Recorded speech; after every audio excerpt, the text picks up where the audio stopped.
Well, what is going on, Bible collectors? Pastor Matt here with you on this day, Good Friday of 2017. And man, is it a good Friday. Christ has been crucified. He has been raised again, and we have been celebrating that all week in our church. Hope you are doing the same thing. Also a very good Friday for me because I just received in the mail from a buddy, Daniel, this incredible Bible that I just have to review immediately. This is the Local Church 215, the large print Bible in top grain Cowhide.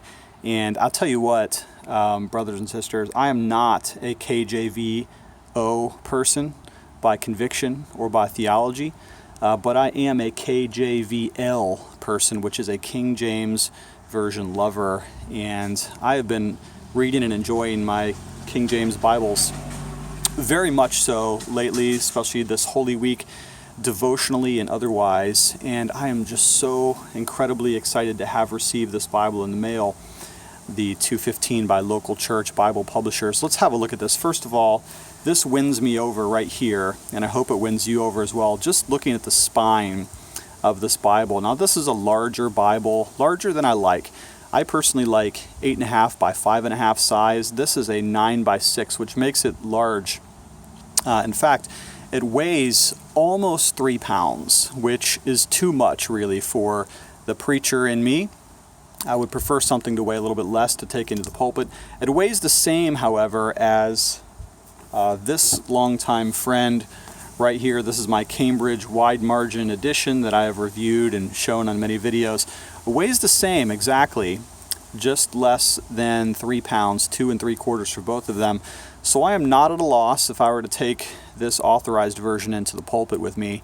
And why wouldn't I? This Bible is absolutely incredible. This leather is thick, beautiful, rich, soft, smooth. It has sewing around the edges, giving it that beautiful, timeless look. And again, I just have to say, look at these spine ribs, 1, 2, 3, 4, 5. The printing is recessed, which is an improvement over another Bible I want to show you.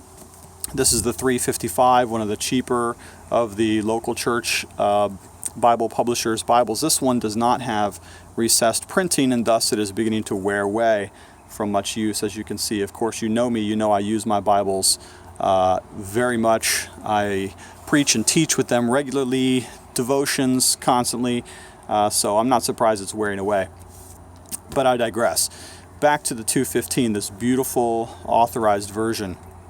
If we look on the inside, we have what feels to me to be a real leather liner on the inside. I could be wrong. I have been wrong in the past. Some of these synthetics are very good, but this one feels real to me.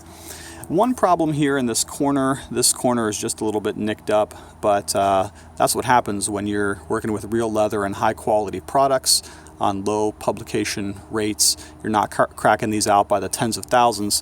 These Bibles are very, very special, very well done.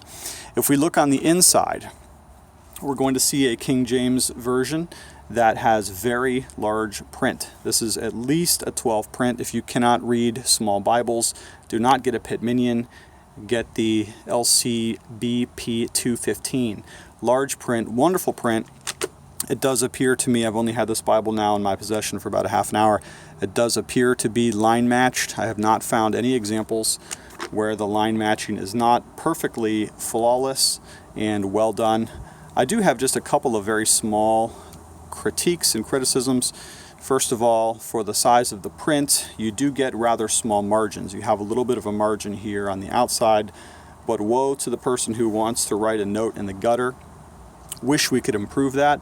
I would even be willing to sacrifice a little bit of type size for the sake of having a little bit of a gutter margin.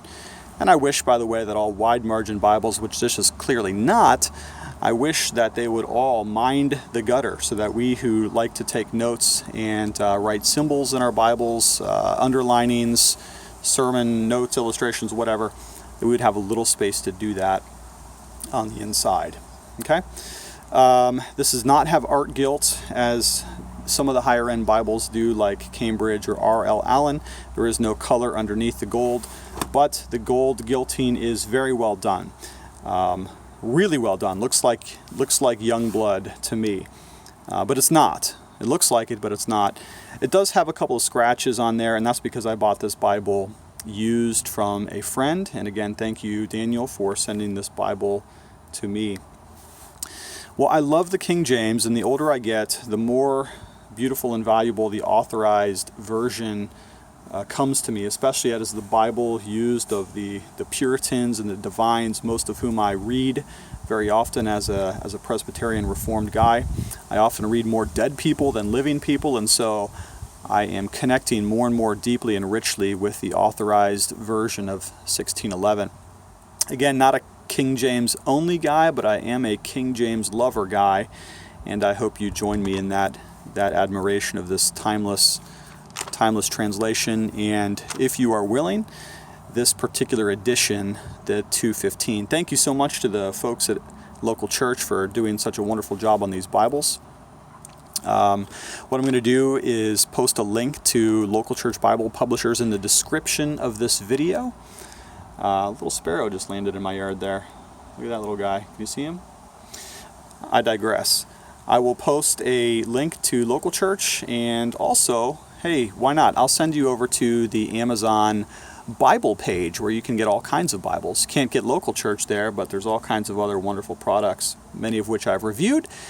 And that reminds me to tell you to subscribe to my channel, where you will find many reviews of books, Bibles, and other good stuff.